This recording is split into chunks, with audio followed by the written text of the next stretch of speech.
Salut à tous, maurice.com. Aujourd'hui on va faire une vidéo un petit peu différente parce qu'on va faire une vidéo live. Euh, je vais commenter tout en jouant. C'est un peu plus compliqué pour moi forcément, mais à côté de ça, ça me permet sans doute de gommer en partie un défaut que j'ai sans doute de m'attarder un peu trop sur certains spots et de pas assez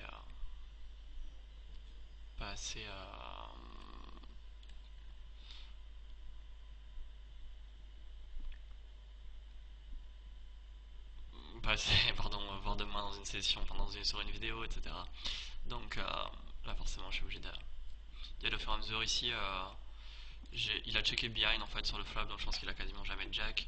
Il colle à peu près tout le temps avec un as en fait sur le turn. Donc ici quand il a pas tourné straight, c'est un peu compliqué pour lui de coller encore avec un as, même s'il a tourné as 10 ou je sais pas.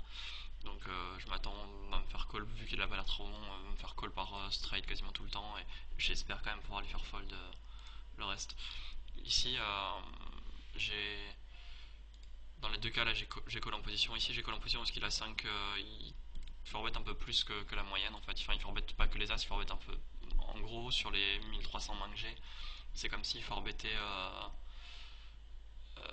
5, 8.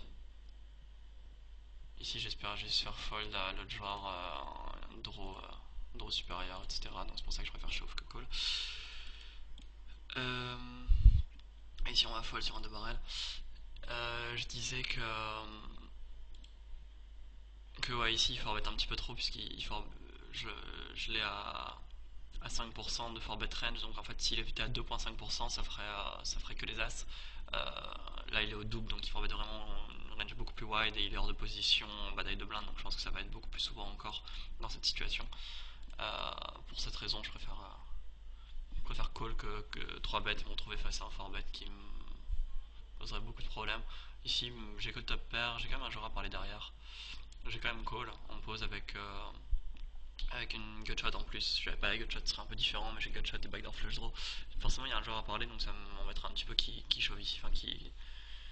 Mais à côté de ça, c'est un joueur qui doit être relativement passif. C'est juste qu'il est short,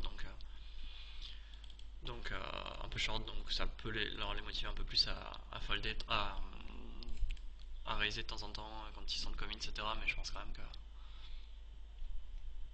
Euh, le 3 m'apporte rien, genre j'ai pas de tournée de